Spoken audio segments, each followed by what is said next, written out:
السلام علیکم دوستوں، میرے چینل میں خوش آمدید۔ ہمارا آج کا موضوع مصر کے انتہائی طاقتور اور مالدار شخص کے بارے میں ہے۔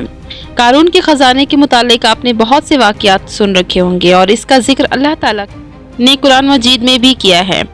قارون کا قصہ اسرائیلی اور اسلامی دونوں روایتوں میں ملتا ہے۔ یہ بنی اسرائیل کا وہ شخص تھا جس کا خزانہ 300 اونٹوں اور خچروں پر لادا جاتا تھا اور ہر کنجی چمڑے کی ہوتی تھی جس سے خزانے کھلتے تھے۔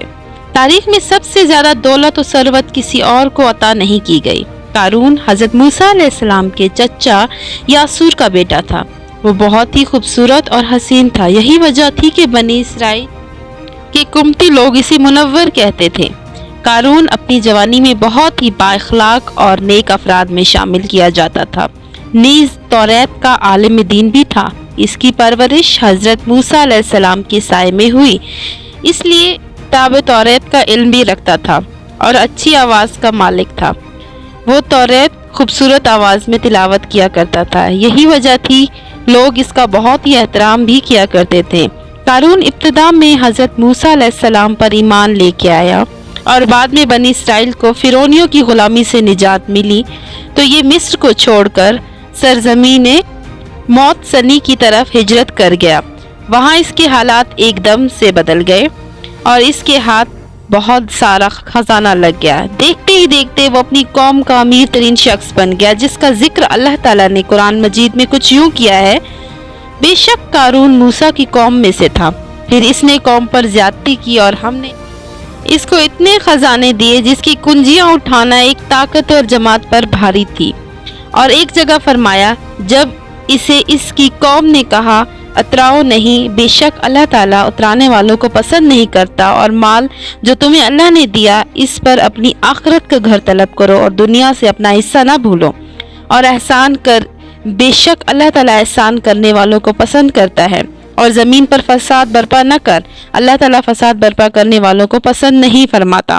جب زکوٰۃ کا حکم ہوا تو حضرت موسیٰ علیہ السلام نے اس سے زکوٰۃ کا عہد لیا، اور جب اس نے اپنی زکوٰۃ کا حساب لگایا تو بہت بڑی رقم زکوٰۃ کے حصے میں آئی، اور پھر اس کو حرص ہوا اور وہ منکر ہو گیا، اور بس اس نے ایک چال چلی۔ اس نے بنی اسرائیل میں ایک گروہ جو کہ اس کے حمایتی تھے اور کہا، اے بنی اسرائیل، موسیٰ نے ہمیں بہت سے امور دیے جسے ہم نے پورا کیا، اور اب وہ تم سے تمہارا مال بھی لینا چاہتا ہے، اور اب تم ایک فحش عورت کو لے آؤ جس سے ہم موسیٰ کو برا اور بدکار ثابت کیا جا سکے۔ قارون نے اپنے لوگوں کو جمع کیا اور حضرت موسیٰ علیہ السلام کے پاس گئے اور پوچھا کہ زنا کی کیا سزا ہے۔ حضرت موسیٰ علیہ السلام نے کہا، جو بھی زنا کرے حالانکہ یہ اس کی بیوی ہو، اس کو سنسار کیا جائے یہاں تک کہ وہ مر جائے۔ قارون نے حضرت موسیٰ علیہ السلام سے کہا، اگر یہ کام آپ نے بھی کیا ہو؟ تب بھی حضرت موسیٰ علیہ السلام نے کہا، ہاں میں بھی کروں تو مجھے بھی یہی سزا دی جائے۔ قارون نے کہا کہ بنی اسرائیل یہ کہتا ہے کہ آپ نے ایک فاحشہ عورت سے زنا کیا ہے، تو حضرت موسیٰ علیہ السلام نے کہا، اس عورت کو میرے پاس لایا جائے، اور اس کو لایا گیا۔ حضرت موسیٰ علیہ السلام نے فرمایا، اے عورت، تجھے اس رب کی قسم جس نے دریا کو پھاڑ کر بنی اسرائیل کی مدد کی اور عافیت سے انہیں دریا سے پار کرایا اور انہیں فرعونیوں سے نجات دی، تو سچ بتا کہ معاملہ کیا ہے؟ عورت حضرت موسیٰ علیہ السلام کی بات سن کر کانپ اٹھی، تو اس نے مجمع عام میں صاف صاف یہ کہہ دیا، مجھے قارون نے کثیر دولت دے کر آپ پر الزام لگانے کا معاہدہ کیا تھا۔ اس پر آپ دیدہ ہو گئے اور وہ سجدے میں گر کر رو پڑے اور دعا کی، اے اللہ، قارون اور اس کے پیروکاروں پر قہر نازل فرما، جس پر قارون اور اس کے پیروکار الگ ہو گئے۔